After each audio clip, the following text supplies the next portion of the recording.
Въпреки че от 1 януари Италия и Германия отварят границите си за български работници, все повече наши сънародници се връщат в родината, притиснати от кризата. Какви са мотивите на двама от тях, ще разберем от следващия репортаж. Ирен Обова е завършила икономика в България. Имала желание да научи немски и заминала за Австрия. Впоследствие решила да потърси и работа там. За кратко работила като детегледачка, но намирането на добра работа с перспектива се оказало изключително сложна задача, особено за българи и румънци. Ирен дори решила да потърси работа на доброволни начала, но и там ударила на камък. Първият въпрос, който ми зададаха, беше: от коя държава сте? Аз като казах от България, те казаха: съжаляваме, но имаме много австрийци, които чакат и няма как да се случи. Като кажеш българин, те смятат за втора категория човек.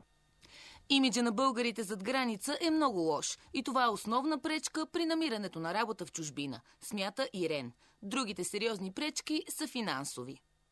Квартирите са много скъпи, трудно се намират, кандидатстваш за тях. Има примерно за един апартамент 20-30 човека, които са на опашката и чакат да ги изберат.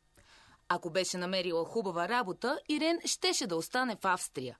Но има една група млади хора, които въобще не желаят да стоят в чужбина, след като приключат с образованието си. Александър и останалите младежи от организацията Обединени идеи за България са на мнение, че парите не са на първо място. В момента Сашо учи икономика в Германия, но е твърдо решен да приложи знанията си в родината ни. Много по-важни са неща, като, знам ли, приятели, среда, начин на живот. Да.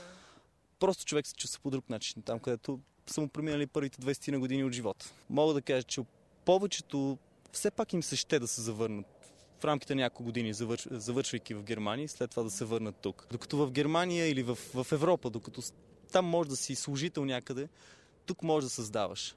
Конкуренцията тук има я, силна е, но тук може да си много по-креативен. Приятели имам, които завършили са преди година-две, вече са тук. Поради тези причини.